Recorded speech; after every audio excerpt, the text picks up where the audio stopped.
തൃശൂർ അതിരപ്പിള്ളിയിൽ മസ്തകത്തിൽ മുറിവേറ്റ കാട്ടാനയെ പിടികൂടി ചികിത്സിക്കാൻ നടപടികളുമായി വനംവകുപ്പ്. വയനാട്ടിൽ നിന്ന് കുങ്കിയാനയെ എത്തിച്ചു. ദൗത്യം ചൊവ്വാഴ്ച തുടങ്ങും. അതിനിടെ ഏഴാറ്റുമുഖത്ത് ജനവാസ മേഖലയിൽ ഇറങ്ങിയ ആന വാഴകളും കവുങ്ങുകളും നശിപ്പിച്ചു. മുറിവേറ്റ ആനയെ മയക്കുവെടി വെച്ച് പിടികൂടുന്നതിനായി 3 കുങ്കിയാനകളെയാണ് വയനാട്ടിൽ നിന്ന് എത്തിക്കുക. ഇതിൽ വിക്രമാണ് ഇന്നെത്തിയത്. കോന്നി സുരേന്ദ്രനും കുഞ്ചുവും നാളെ പുലർച്ചെ അതിരപ്പള്ളിയിലെത്തും.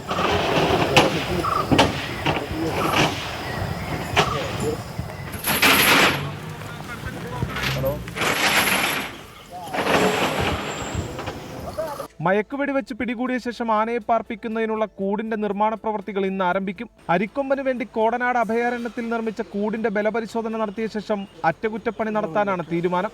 ആനയുടെ ആരോഗ്യസ്ഥിതിയിൽ അടിയന്തര ഇടപെടൽ വേണ്ടി വന്നാൽ മുന്നൊരുക്കങ്ങൾ നടത്തിയതായി വാഴച്ചാൽ DFO R ലക്ഷ്മി അറിയിച്ചു. RRT ടീമും എല്ലാം ഇന്ന് ഉച്ചയ്ക്ക് കൊണ്ട് തന്നെ എത്തും. അപ്പോൾ എന്തെങ്കിലും ആനയ്ക്ക് എന്തെങ്കിലും ഒരു ആരോഗ്യ വിഷയം അപ്പോൾ നമുക്ക് ഫീൽ ചെയ്യുകയാണെങ്കിൽ അതനുസരിച്ചിട്ട് ഡീൽ ചെയ്യാനാണ് അരുൺ സക്രിയ ഡോക്ടറുടെ നിർദ്ദേശം നൽകിയിരിക്കുന്നത്. അതിനിടെ ഏഴാറ്റുമുഖത്ത് ജനവാസ മേഖലയിൽ ഇറങ്ങിയ കാട്ടാന വാഴകളും കവുങ്ങും നശിപ്പിച്ചു.